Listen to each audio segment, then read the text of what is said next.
I come to my another sections, which is the data governance section, and this is very crucial because when you talk about data modeling and everything, you should keep in mind the data risk, because data risk is you need to be very careful on it, and you also need to be very careful on the data regulations, which has been coming in a big way now from various regulatory perspective in various jurisdictions.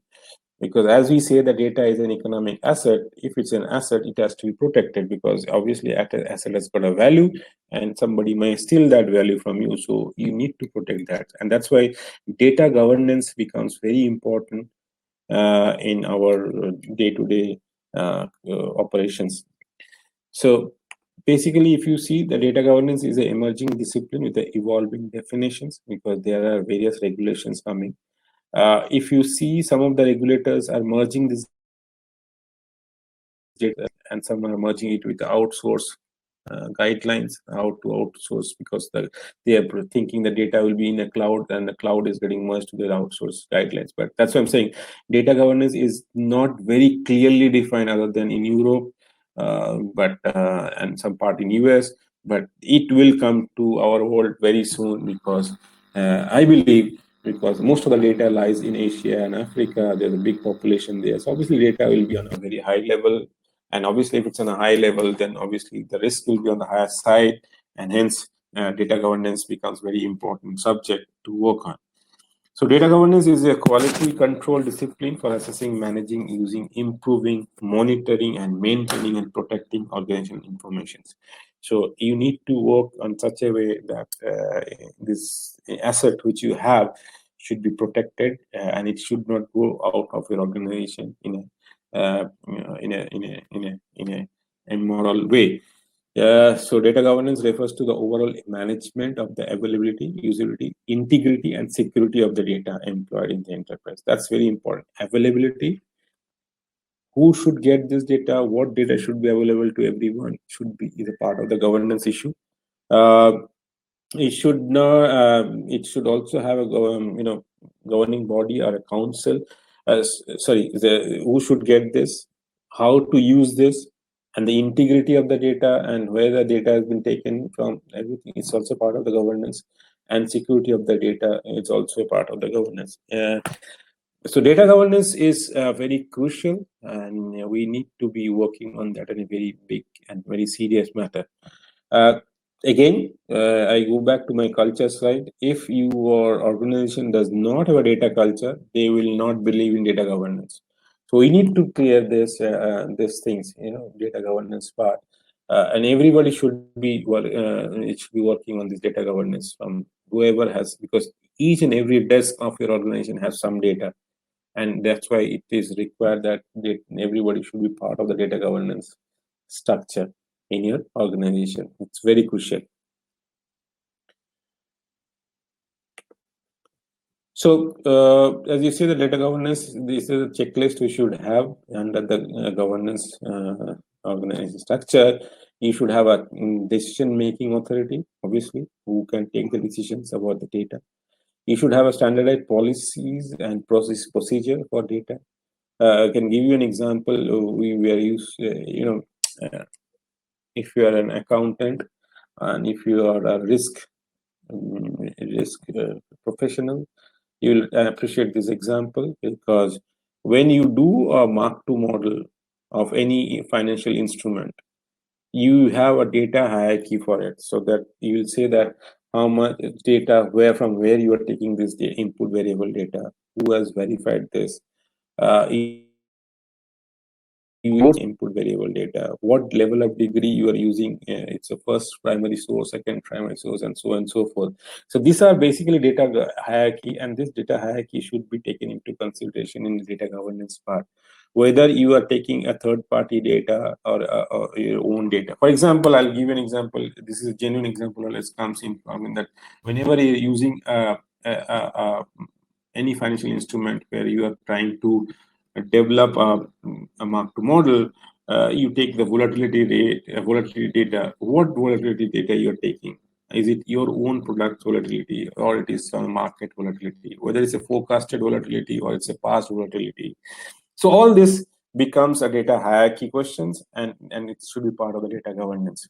That's what I'm saying. There should be standard policies and procedures, and they should be audited.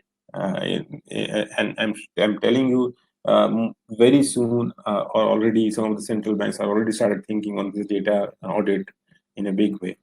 So data inventories, conduct an inventory of all data that require protections. So you should know what data you have and how to protect that. So there should be a content management, and there should be a record management for data keeping. And this should be properly taken into consideration, and there should be controls which is hedging this entire data in inventories. Again, it's a very important point that data quality, you should ensure the data quality. When I was talking about data lake and data aware, I was talking about data cleansing, and definitely data quality will come in picture either before or after, but it will come in that you should have a good quality data, accurate data, relevant data, and you should not use data which has got a lot of error into it, a lot of duplication into it. So data quality structure should be in place. Data access, defining who should get certain amount of all data are not for everybody in the organization. So you should have a hierarchy system for data. So based on that, the data access should be given. And obviously data security and risk management becomes very important because you should not have any cyber attacks. You should do all sort of simulation tests to capture the cyber attack on your data. Because if you lose data, you lose everything as an organization.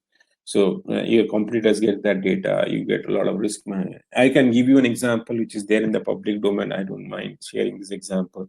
There's a company in India called HP, which had they were a pretty good company in India, and they did some projects in Europe, and they were working with a bank in Europe, and they were implementing a software in a bank, and then suddenly, and they used to when they're implementing, they are running a parallel system.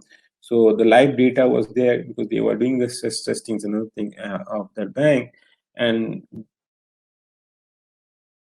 reason that data was hacked, and HP is running that company has having a tough time now because that bank has sued them in a big way, and HP is really having problem from a legal perspective now.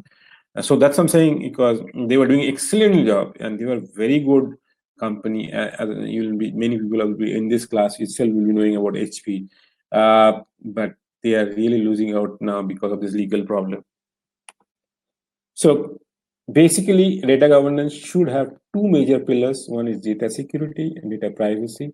Both should be taken very seriously, and that should be taken into consideration when you develop a data policy.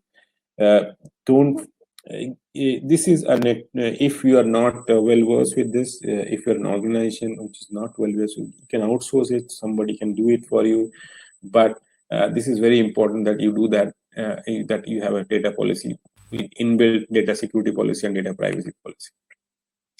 This is one data policies which is used by Europe now, and it is applied, already implemented from 2018. This is called General Data Protection Regulation, GDPR, which is now people are talking about it, as you know. And this can impact you in a big way if you don't have a data governance in your organization. And some people say that we are not in Europe. That's not the case. If you're connected by any way, either through a counterparty or through your, what do you call that, client, or you have done some MOUs with some European company, GDPR will be part of your organization, and you need to protect, you need to apply or abide by this GDPR. So that's why I'm saying that you need to be very careful on data governance. When I talked about data governance, I have taken those things from GDPR itself, that there should be checklists, blah blah blah, all these things I was talking about. So this is what I'm saying, that who is affected by GDPR? Anyone who is interacting with Euro citizens will be impacted with GDPR. It's a citizen or an organization as a counterparty, everybody can be impacted by that. So in that, they have mentioned what are the personal and private data, like name, address, phone, just generally what you capture in your KYC and other things, along with some generic data, genetic data, health data, and other things. So these are all personal data, and this cannot change anybody else without any proper approval. So that's why this becomes very important that your data governance should be in place. It should be taken into considerations in a big way. And if you don't do that, and if you are part of a GDPR, and if you don't do that, this is the fine amount which you need to pay if you're caught, and which is not a very small amount, my dear friend. So it's better to be part of the, it's better to abide by the data governance. 20 million euro is not a small amount, or a 4% of your turnover is also not a small amount. So you need to be very careful on GDPR, and you, if you're working on data area, you should convince your organization that be part of this and follow a data governance in a big way, very seriously and in a big way.